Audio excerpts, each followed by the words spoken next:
sir. They'll be the laughingstock of the whole region. Welcome. What can I do for you? How you doing?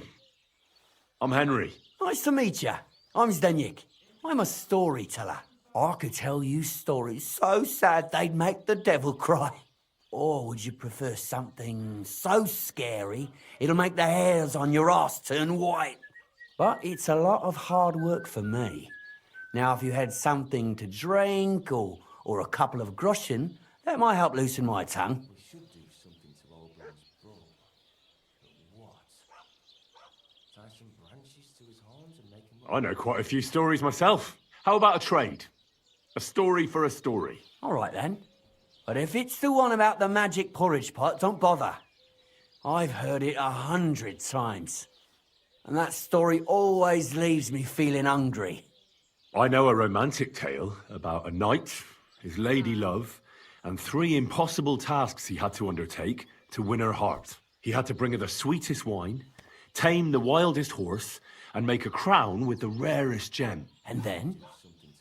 What happened when he'd done all 3? Well, the lady of his heart showed her gratitude by giving him the most precious thing she had. And I'm not talking about gold. Ho! A raunchy ending. That'll be popular with the lads round here. If I were you, I'd make it longer. To last a whole evening. Add a wicked stepmother, that sort of thing. It'll be a hit. And now, I'll tell you a tale in return. So what kind of story would you like to hear? I like stories that can teach me something.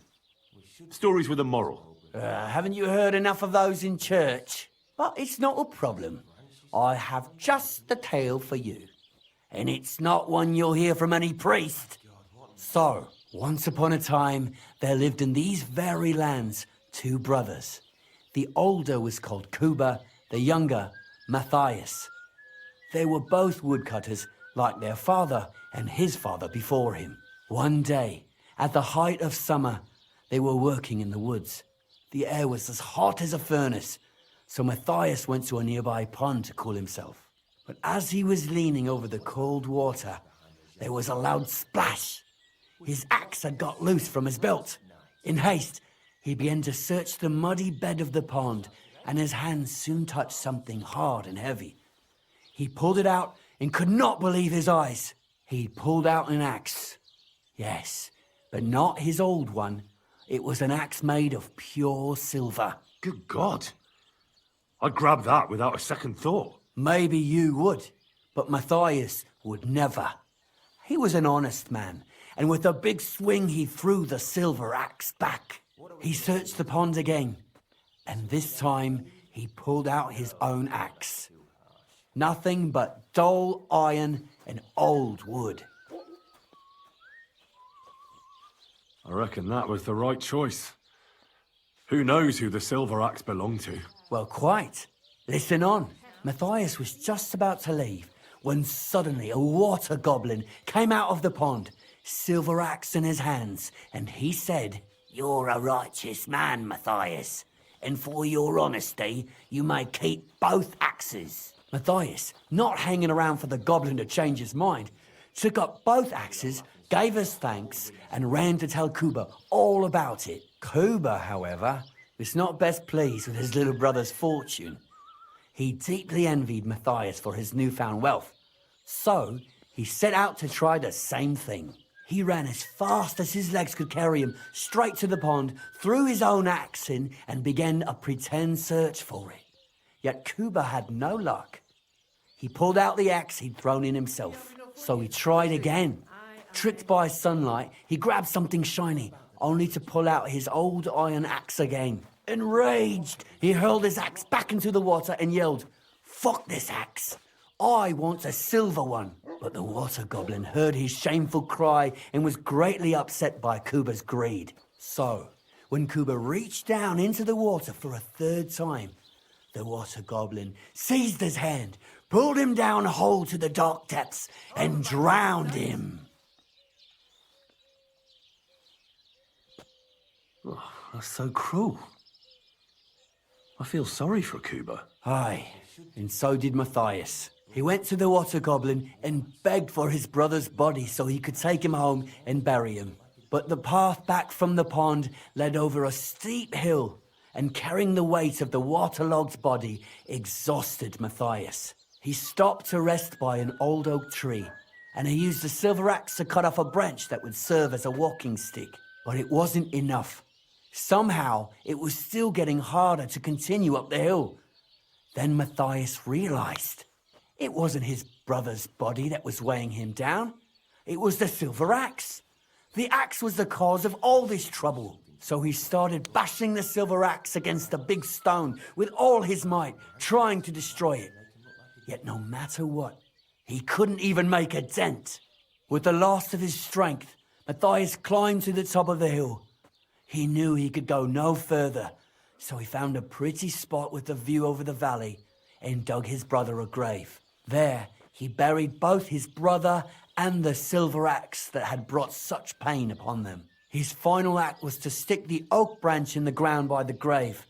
But lo and behold, the branch grew green leaves and became a tree. The locals have had no dealings with the water goblin since then, but some have had the bad luck to bump into him.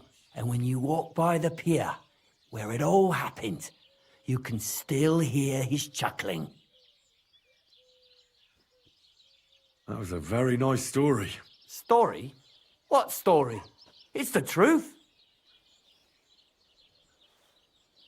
But why hasn't anyone gone looking for the axe then? Because it brings misfortune. Didn't you listen to me at all? Look for yourself if you wish. Rock Tower Pond isn't far from here. The Water Goblin's pier is somewhere among the reeds. But leave me out of it. I'm fine here with my drink. Take care, friend. And make him look like a deer.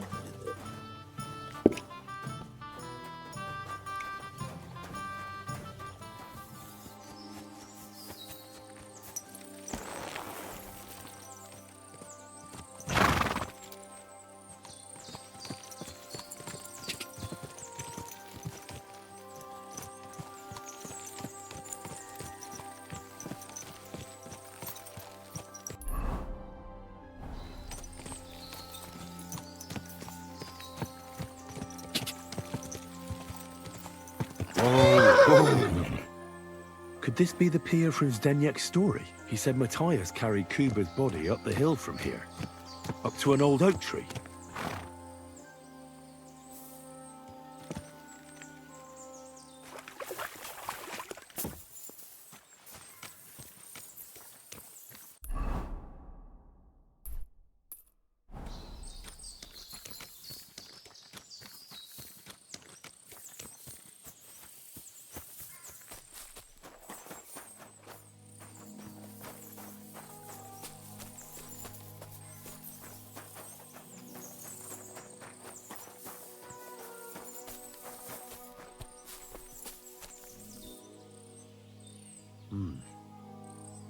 Well, there really is an old oak tree here. But what was the rest of the story? Something about smashing the axe on a rock.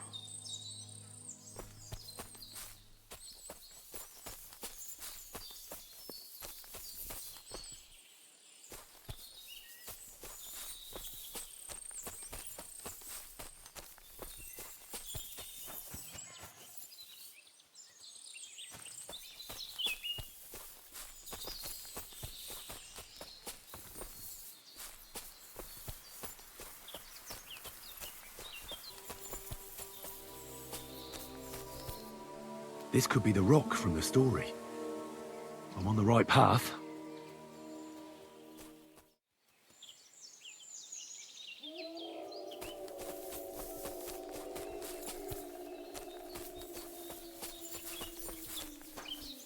A grave under the tree, overlooking the valley. This must be where Kuba, Matthias's brother, is buried, together with the silver axe.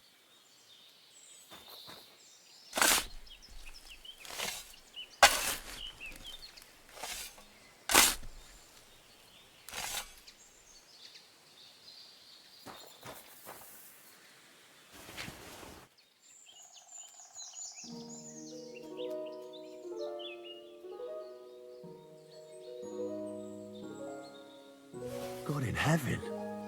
This really is the axe. All those years in the earth haven't treated it well. I hope I can fix it.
Christ almighty!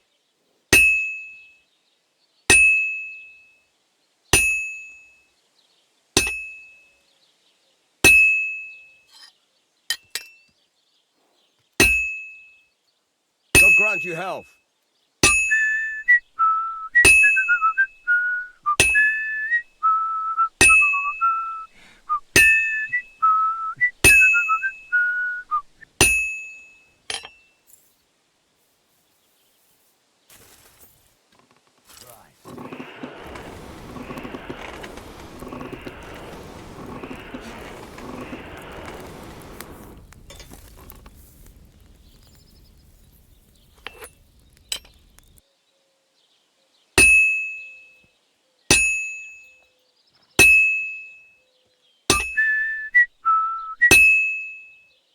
Well, I've got half finished.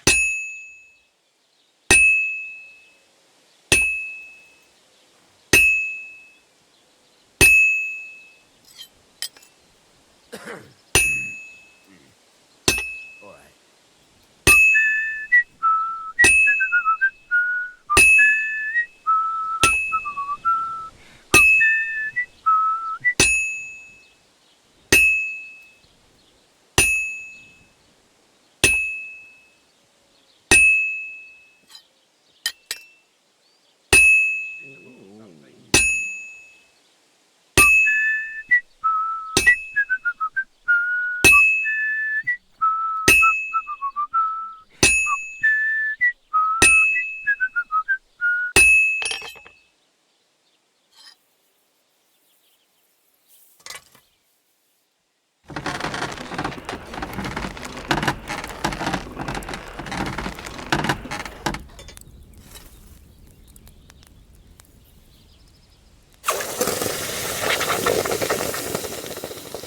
You have a kind master, eh, mutt?